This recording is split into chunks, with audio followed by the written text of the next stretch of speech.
So, hey, it's Rebecca. I want to talk to you about something. There's this really good book. I'm an early childhood person, by the way. There's this really good book that I've loved for a long time, and it's by Christopher Brown, Resisting the Kinder Race, Restoring Joy to Early Learning. He actually is a public school teacher, and he is in this book, he just tears it apart. He tears apart No Child Left Behind, Common Core, and standards-based accountability, and the impact that it's had not just on us as early learning folks, but also the kindergarten teachers. I love this. Here's something that he says. I'm going to read some. Some of the educational issues that I believe need to be examined are: whose standards are teachers teaching? Do these standards create a situation for failure for some students? What are the effects of standards on students' performance in school? What are the effects of these standards on students' views of learning? How has curriculum changed? Are teachers teaching to the test rather than teaching students how to be independent learners and thinkers? How do teachers meet the needs of students when they have to meet specific standards? How do standards affect readiness for school? How do standards affect the relationship between parents, teachers, and schools? And do the standards take into account what research and professional educators know about how children learn and develop? And the book has got lots of research in it. It's not even that big, but I love pulling it because when I do workshops and when I'm working with my adult students at Southern Oregon University, I like to pull information so they're not just thinking this is just my voice going blah, blah, blah, but this is actually other people who are doing some deep thinking about all of this.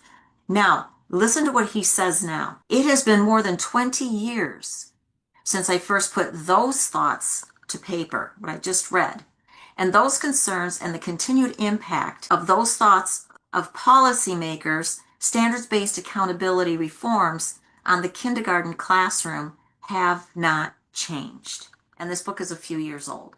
Now, there's some other term that he uses that I really like, and that is the changed kindergarten. And those of us who do early learning and have been doing early learning know that about 20 years ago, there's a huge shift in what kindergarten really was. And there are stories in this book of how these teachers have felt about all of this coming in and how it broke their hearts and what they ultimately had to give up, and how so many of them ended up having to either leave the field or they chose to go ahead and teach an upper level because they just couldn't deal with it anymore. I actually talked to a past kindergarten teacher a couple of years ago, and she was saying, I couldn't do kindergarten anymore. She goes, I teach third grade now. She goes, it was just breaking my heart. Lots of stories. So he goes on in this book, and if you're really a research junkie like I am, I really suggest putting that on your shelf. The other one is the new Code of Ethics that NAEYC brought out, the National Association for the Education of Young Children. And this is within the first one. There's a couple, but within the first one, ethical responsibilities to children, the very first one, do not harm children. This means we do not participate in practices that are emotionally, physically harmful, disrespectful, degrading, dangerous, exploitative, or intimidating, so emotionally damaging. This responsibility has precedence over all others in this code. All right, so early childhood people, NAEYC people, what have we been addressing for over 20 years?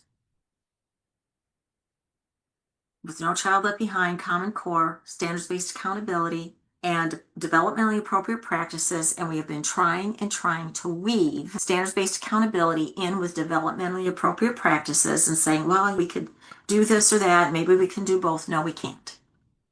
And I think it's really time, if you love these, it is really time that we start looking at it deeply. I'm back. We need to start looking at this for what it is. Standards-based accountability and developmentally appropriate practice cannot coexist. Period. I would like you to just sit with that.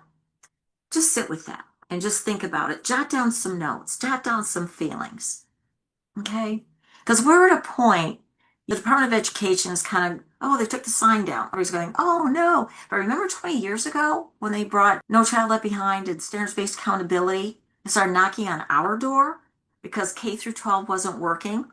And so now they come knock, knock, early childhood people, you got to fix this for us because it's not working. So you've got to get these kids ready. 20 years later, 20 years, people, 20 years this is taken. I think we're done. I think we're really done. I think we're in a great position right now.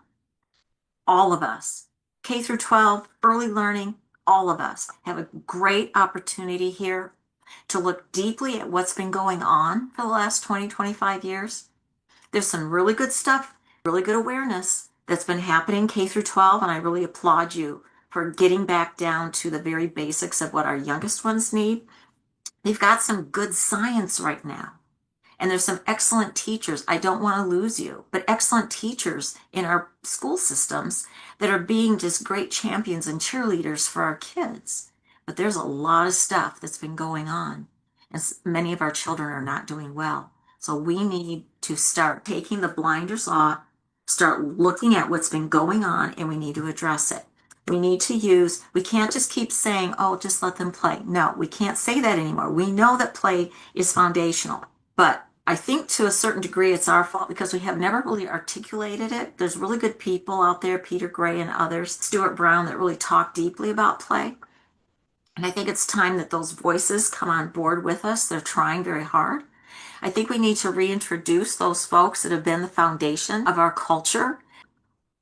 A lot of people say we need to take back early learning. Well, yeah, we do. But we also have to recognize that we weren't just hijacked, we were invaded. Because an invasion takes away your language and your culture. And so here we are in early learning land, and our language was changed. For a lot of folks, they were no longer allowed to use the term developmentally appropriate practice. For a lot of folks, they weren't allowed to say child-centered or child this because no, you have to use these boxes, you have to check off, and this is what we're doing because this is what the standards say we have to do. Look at what's happened. Look at what's happened to our little people. How do we now restore the joy to early learning? And we already know. We just have to go back out in the weeds where everything was thrown and discarded and take their hands and invite them back because their voices are needed more than ever. Anyway, that's it for me for today. I think I'm done. I'll see you later. Bye.